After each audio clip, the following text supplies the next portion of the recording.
It's September here in the Colorado Rockies, and everyone's out looking at the fall colors. But you know what fall colors I'm looking at? The beautiful buttery browns. We're going to talk about the fall brown trout fishing on this episode of Fishful Thinker, the podcast. I'm Chad LaChance, and you're listening to Fishful Thinker, the podcast. All things fishful, all the time.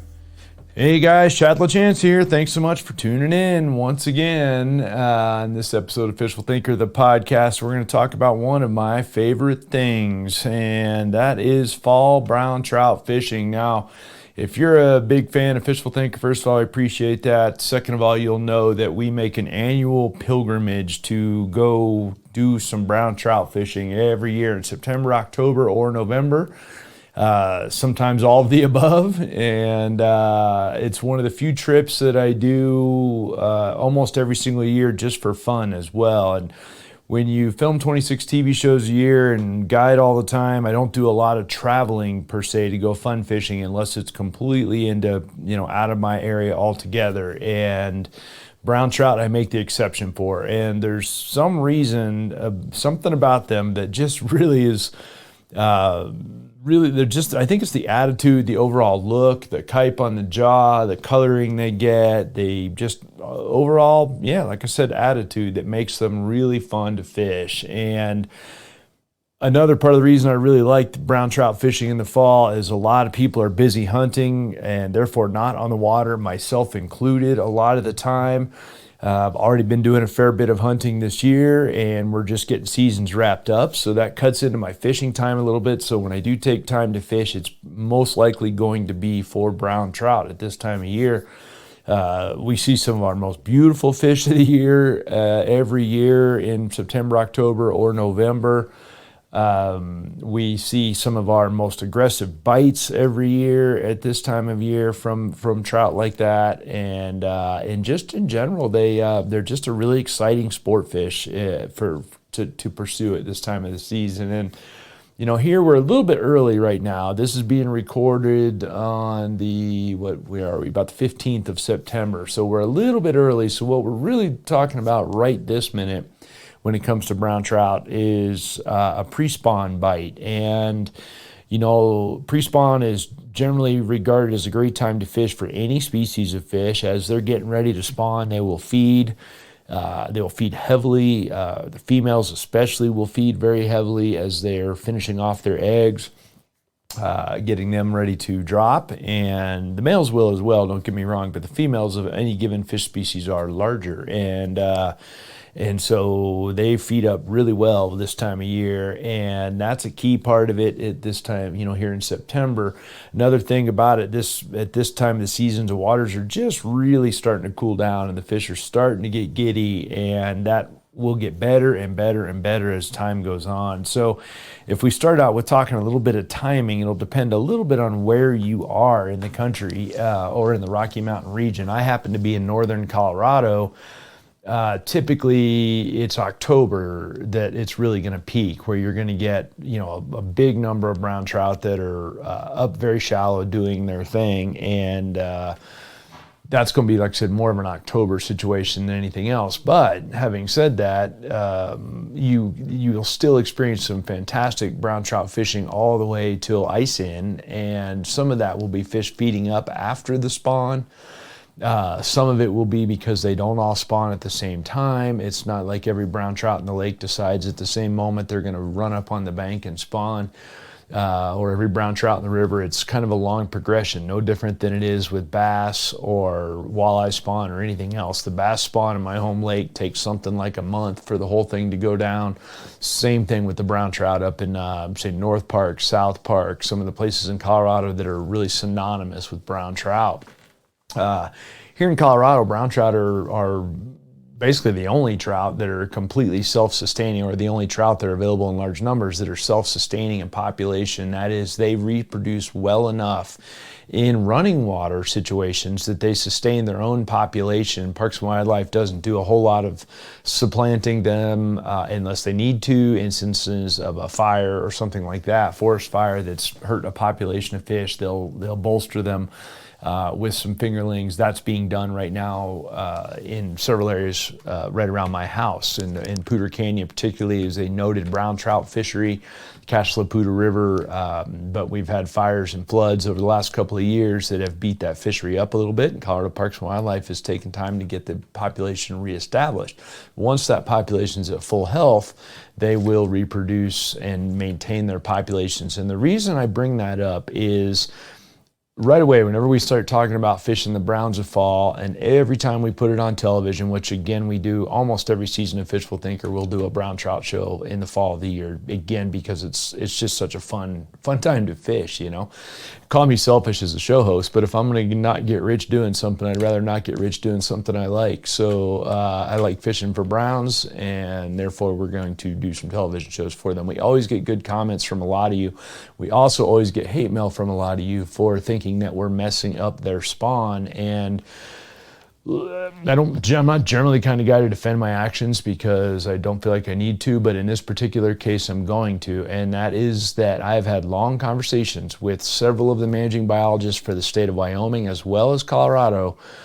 The brown trout in all the lakes that we visit, and I mean all the lakes that we visit, there's not one exception to it. The brown trout in all the lakes that we visit are put there by man. Even though you will see them going through the motions on the bank, if you go up to, say, any one of the Delaney Complex lakes, or you go down to South Park, Colorado, or even some of the browns in Middle Park, they will go through the motions. They'll look like they're going to spawn, and they will not do so effectively. And the reason being is they don't have enough running water, and the substrate's not good enough, and the water quality and the water temperature is not good enough. So Parks and Wildlife will trap them, artificially inseminate them, breed them out in a hatchery, and then restock them out wherever they need, including the lakes they trapped them in the first place. So before you want to yell about, oh, you shouldn't be fishing for those brown trout in that lake when they're trying to spawn. Well, that is not the case. In terms of population, that is not the case. Whatever other ethics you have, that's fine, but I am not hurting the population by doing so. That same cannot be said for some of the rivers. The Colorado River, they're self-sustaining. So the last thing, as we get deeper into this, that I'm going to suggest you do is fish for brown trout on their reds or their beds, whatever you want to call them, in the river situation. In that situation, in a river, in the Colorado River, the Roaring Fork River, the Poudre River, the Platte River, the overwhelming majority of the browns in there are in there because they are spawned, or they spawn naturally in the river. So in that situation, we are not going to mess with those fish.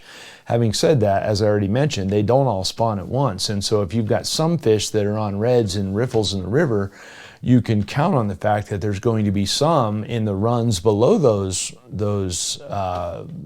riffle areas that will have brown trout that are staged up and getting ready to spawn, or that have already spawned and that are feeding back up. And those are the fish that we'll target on any given day if we're going to go fish the rivers. But to be honest with you, most of my fall fishing for browns involves standing water, and that's just for the reason I already said. They're not reproducing there anyway, for one, and for two, they have high densities of browns in the waters that we'll target this time of year. You're going to get a lot of action at the end of the day. And one thing I know about fishing around any fish that's spawning, the more of them there are in a small area, the better the fishing can be, because they will get agitated, irritated with each other, and aggressive with each other.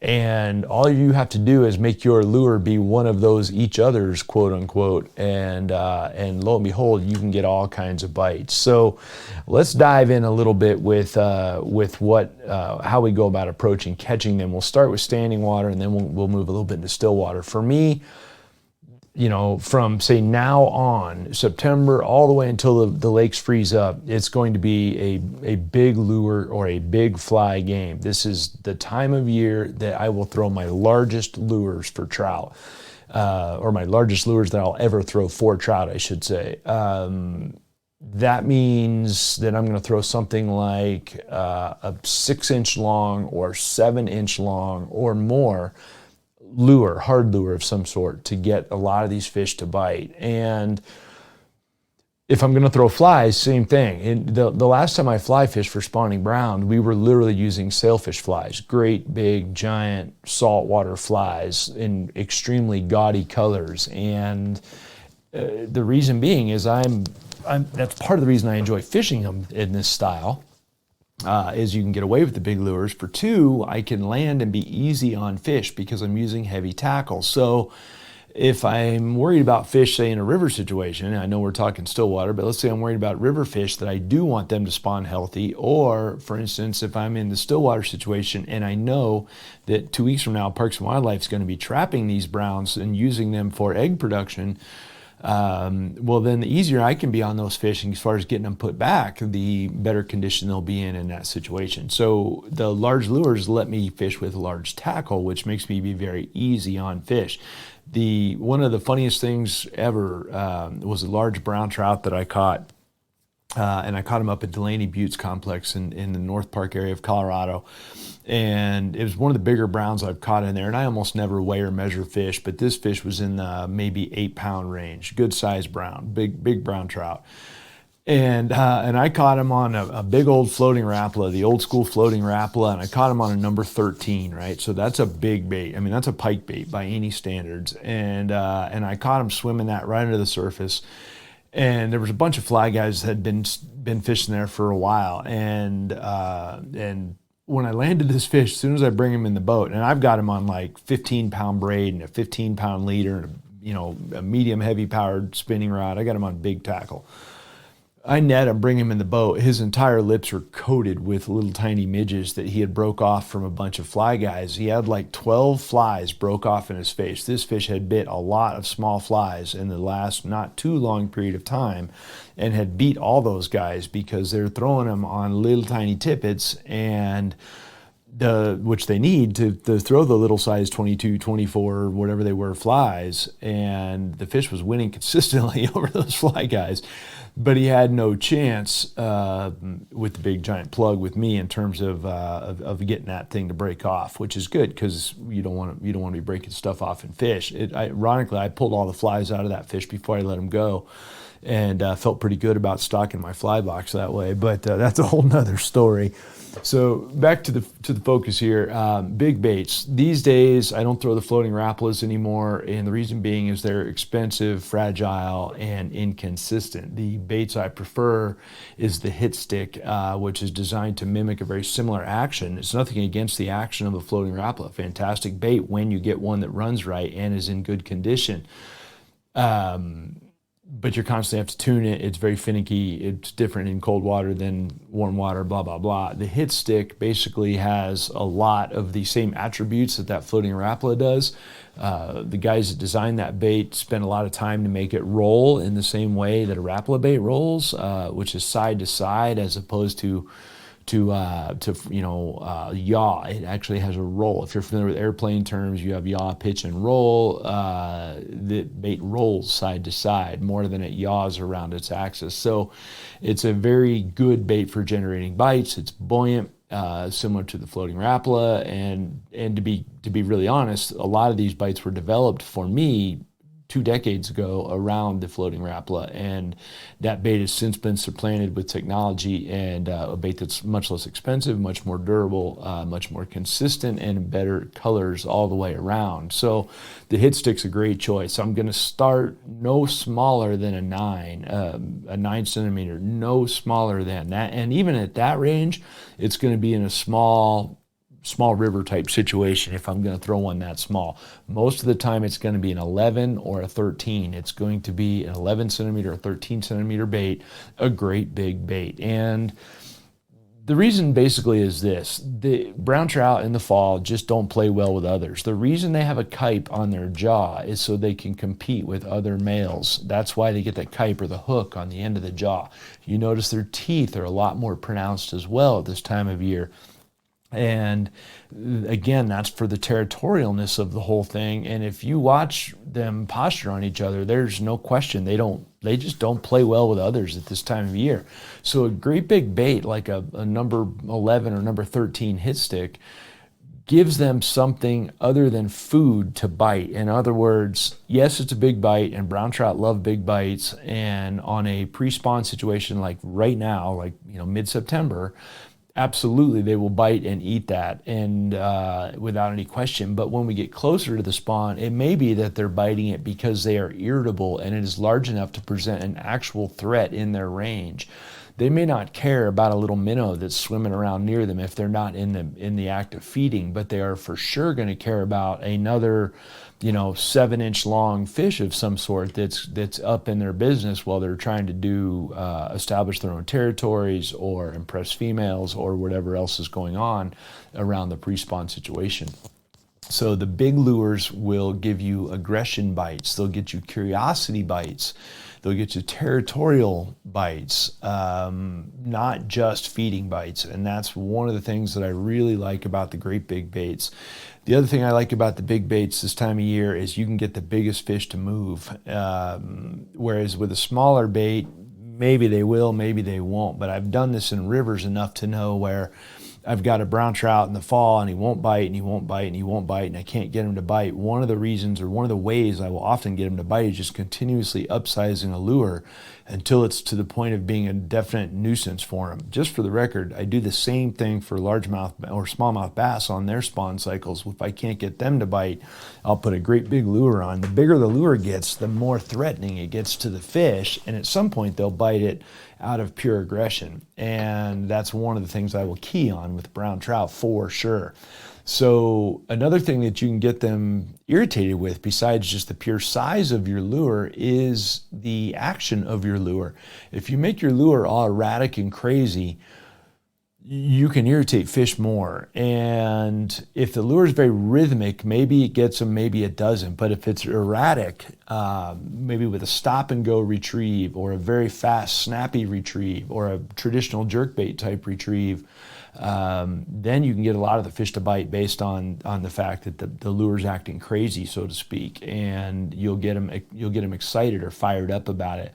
Another really good one, which works particularly when they're feeding up in the pre-spawn, this works great in the river, and it works with a bigger than average lure. And I've done this before with the 10-inch Sebile Magic Swimmer. And I want to point out that that's a large bait. It's 10 inches long. It's designed to mimic a stocker trout. It looks very real. It's got a very realistic swimming action to it, but you could probably do it with a bunch of other swim baits as well. But that Sebile one works really good for this particular application, and that is to crowd a fish in a feeding lane.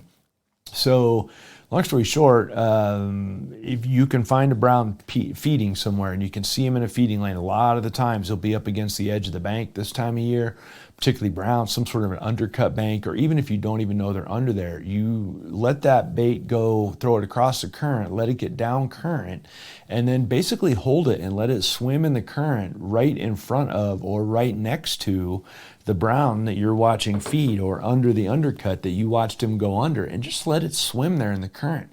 Don't pull it away, just let the current make that bait continuously swim in spot. And what will happen, you'll find out if you watch that fish very close, you'll notice that his pectoral fins will start going. As he gets more and more irritated, you'll see his jaw start snapping. They'll get very irritated by that lure, and eventually they will smack it. And I have had a couple instances of letting that 10-inch Magic Swimmer sit there next to a 2-foot long brown or a 20-inch long brown. I mean, the bait is literally half as big as he is. And if you just keep crowding him with it and just swim it across in front of him, drift it back towards right next to him, and just crowd him with it, eventually he'll bite it out of just sheer aggression or territorialness or whatever.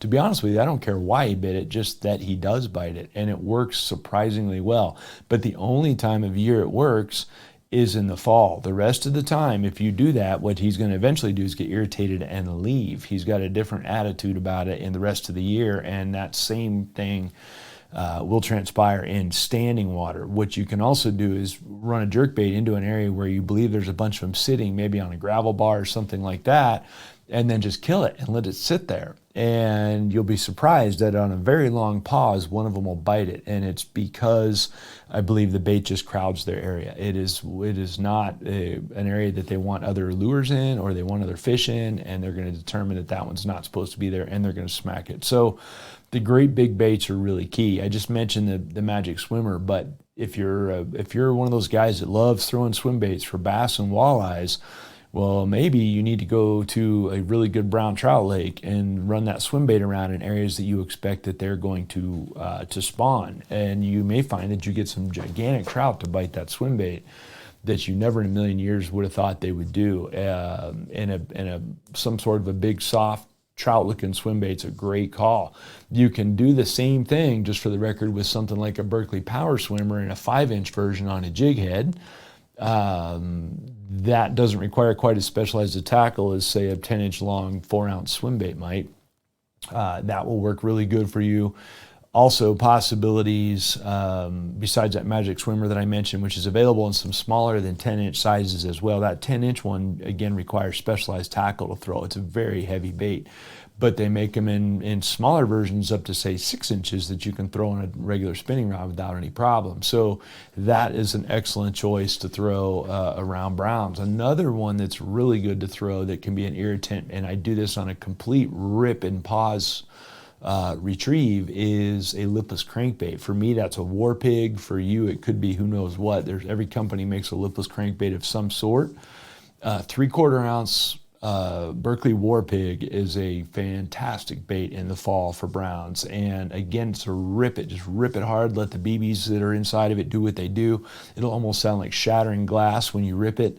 Underwater, you can even hear it. I've done demos in demo tanks. You can hear it. It will get their undivided attention when you rip that thing, and then when you kill it and it starts shimmying back down, a lot of the times is when they'll smack it. And that's an excellent bait to throw in the fall for brown trout as well. Another one that you might not be thinking of, it can almost guarantee you're not thinking of, is a buzzbait, like a bass fishing buzzbait. You would be amazed at how hard a brown trout will run that thing down and smash it around the spawn. And I'm not sure what it has to do about the rest of the season. It doesn't work for browns, although it will work for rainbows, oddly enough. The buzzbait's a fantastic bait in the fall, or even better is these days, particularly since it was launched last year, is a little tiny Chapo. You may be familiar with a plopper style bait, the number 75 Chapo, the smallest Chapo they make, which is still a 4-inch long bait. Makes an incredible amount of noise, super fun to fish, stays on the surface. You're not ever going to snag it on anything other than maybe some vegetation. Works really good for getting browns to bite, and I'm really giddy about running that this year. We had some pre-production models last year. Now we've got the full production models in time for this season. We'll see what's going to happen with that, but another really good bait. And at the end of the day, basically any sort of a 4-inch, 5-inch, 6-inch, or 7-inch, like a gulp jerk shad or a soft jerk bait. For me, it's gulp. Most of the lakes that have the flies and artificial lures only restriction that I fish will allow you around that so long as your bait is over 1.5 inches long. The reason that restriction's there is to keep fish from swallowing the bait, which is why I'm not sitting here advocating that you throw power bait, traditional power bait dough bait, because a lot of the lakes are closed to that this time of year, at least here in my region, and I don't know about your region. But if the lake is not closed to them, then power bait can be a viable solution for you, but it needs to be, in my opinion, molded into a retrievable shape and retrieved as opposed to dead drifted, because again, these fish are not typically feeding as well as they are getting ready to spawn. And the pre-spawn fish are looking for big bites, and they're running fish type stuff down. They're almost pure piscivores this time of year. And therefore, that's why I take advantage of that with the lures that we do, as opposed to some of the other things. This time of year, I shy away from all the traditional trout stuff. It's rare that I throw a spoon for browns in the fall. It's rare that I throw an inline spinner for browns in the fall. This is the time when everything looks like fish, vibrates like fish, moves like fish, works very fast. That's what's important to me at this time of year. So where do we go about looking for said browns? Most of the lakes I've already referenced in North Park, South Park, any of the Wyoming Plains lakes, the Laramie Plains lakes, they are heavily vegetated lakes, which makes for fantastic fisheries, but the browns are looking for gravel, sand or gravel to spawn on. So when you're going looking for them in those lakes, you want to go to the area where there's either water running in of any kind, water running out of any kind, or where there's exposed rock or gravel. That's what they're going to be looking for. So when I go, I can count on year in and year out that I'm going to locate them in the same places because they're going to be on that gravel, and that gravel doesn't typically change a lot year to year. That's where you're going to find a lot of your fish. Holes in the weeds where there's hard bottom or rock underneath it, also fantastic places to locate those browns. And so we'll look for them around there as well. And keep in mind, as I said, they don't all spawn at once. So you may find that the weed beds adjacent to those are loaded with browns that are feeding up, getting ready for their spawn. So in the same way that you may find the run just upstream or downstream from the riffle they're going to spawn in the river, that run right below it may be completely loaded with browns that are in there feeding up and getting ready for for the big spawn season that they're going to go into. And again, it's the same kind of thing. They're not all spawning at the same time. If I'm going to fish those runs, I am going to pretty much always be fishing big baits. I'm going to, in a lot of cases, be throwing something like a 4 or 5 inch jig, depending on how deep the run is. A 4 or 5 inch, either a gulp jerk shad or something along those lines, big power minnow, power jerk shad, something like that on a jig head, or I'm going to be throwing the big jerk bait of some sort. That's really basically the only two things I'm going to throw in the river at this time of year, again, because I'm targeting a specific bite from these fish. So that makes traveling tackle very, very easy. The other possible exception being the swim bait that I already mentioned. But basically, I can carry 4 jerk baits, 2 swim baits, and a half dozen jig heads, and I can get after them any river in Colorado. Now, there's one conundrum that happens in the fall that can keep you a little bit honest as an angler, and that is the low water. The low water situations in the river, because it's fall and there's just not as much flow, it's very natural, that will make water low and clear in a lot of cases. Well, that's the opposite of the condition I would normally look for throwing big baits. So the one exception to the whole situation is if the water's too low for me to effectively present a big bait, then I will start downsizing a little bit. But in no case is the lure going to get away from being very fishy. It's going to be a jerkbait shape. It's going to be a fish-shaped lure. It's not going to be an abstract-shaped lure like a spoon or a inline spinner or something like that. It's going to be a very fishy-looking lure because I'm taking advantage of their kype and their aggressiveness in that regard. So when the best time to fish, let's talk about that a little bit. When's the best time to fish for browns? The windy days, in my opinion, are always better. Having said that, my single best day ever for fishing them was very, very low ceiling, no wind at all, very cold, very, very cold, steely, gray looking day. And they were biting, just knocking the hooks off a number 13 Rapala bait. This was again years ago before the hit stick came out, and I don't throw the Rapalas now, as we've already mentioned. But that same style, that bite, where running the thing real erratic just under the surface, then kill it and let it float up. And as it floats up, they'd smack it, and I mean smack it like it owed them money. We caught so many fish that day. It was one of the most incredible days of fishing ever. Other than that, most of them are going to be your windiest days. The windy days are just really good for browns in the fall. They really like those windy days. If you've really got the urge for adventure and you really want to catch a great big brown and you're willing to put up with some cold conditions, because it can be cold this time of year up where these brown live, particularly when you get in October, consider going night fishing. The large browns can get very nocturnal and they will get very confident at night. And so if the area you're fishing will allow you to fish at night and you can put on your big boy pants and stay warm, you can catch some giants fishing at night. And in that case, that's when I'm going to get out the swim bait. for sure, and I'm going to run it around because I'm not going to go endure freezing cold and being out in the lake at night and da-da-da-da-da so that I can fish for average browns. If I'm going to do that, I want the biggest brown in the lake, and the best way to get that fish to bite is to give him a reason to bite for real. He'll have the confidence in the dark to bite, where in the daylight they might not. They're very, very aggressive in the dark, just like a lot of other animals are, and that will be a great time to catch them. So if you're really a trophy hunting guy and you really want to catch a giant, take the baits I've already talked about, go to some of the lakes I've already mentioned, and fish them at 2 o'clock in the morning. You might find the type of brown that people dream about, and that would be a really good call. If you want a serious adventure, we don't do it at night very much because it messes up my schedule too much from other things I have going on in terms of guiding and things like that. And we don't film it at night because if you have all the lights on, you ruin the effect. If you don't have the lights on, it makes for a pretty dark TV show. So we don't film it at night. But I can tell you that it's a great way to catch some really big ones, and that's important too.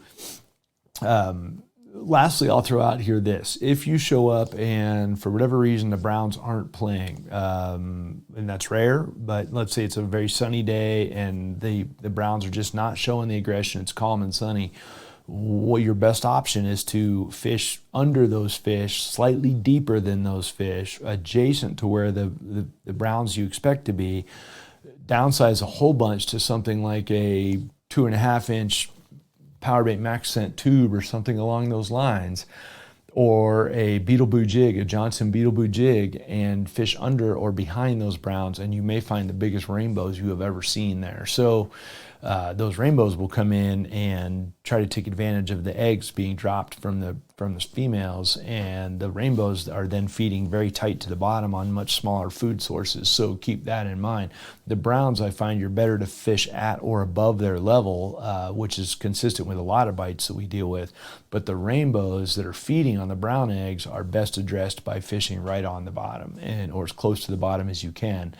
And that will work out really good for catching some of those. And you'd be amazed, some of the biggest rainbows every year are caught, or that we catch every year, are caught while we're fishing around the pre-spawn browns. Usually I'll take a little bit of advantage of that and spend part of my day anyway targeting those guys, and you'll catch some great big ones of those while you're fishing for browns. So that's just that's kind of my spiel on that, guys. It's not terribly technical. That's one of the things that's good about it.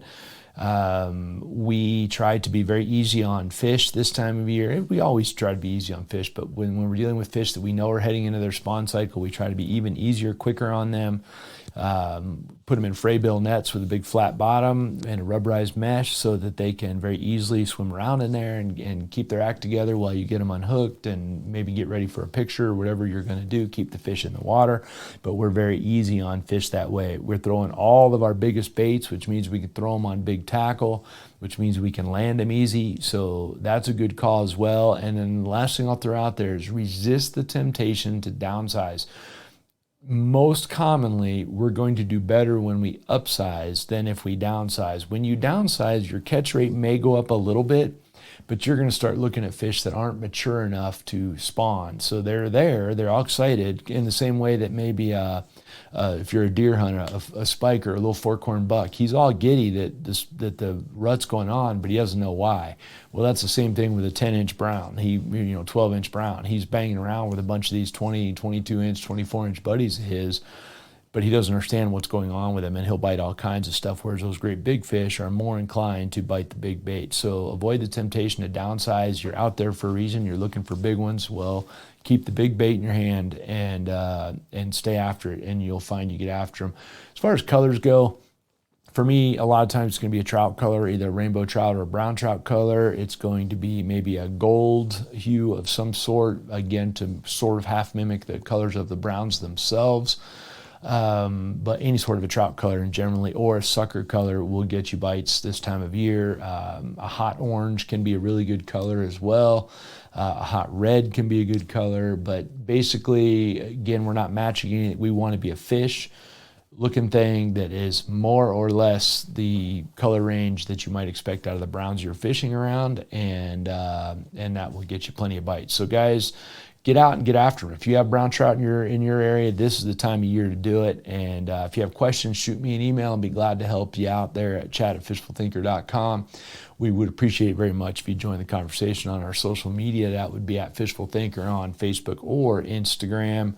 And obviously our YouTube channel, there's a bunch of videos there. We do at least one, sometimes two a week there. We'd love to have you check that out. And of course, tune in and see what we're up to on Altitude Sports and World Fishing Network. So we appreciate you tuning in. This has been Fishful Thinker, the podcast.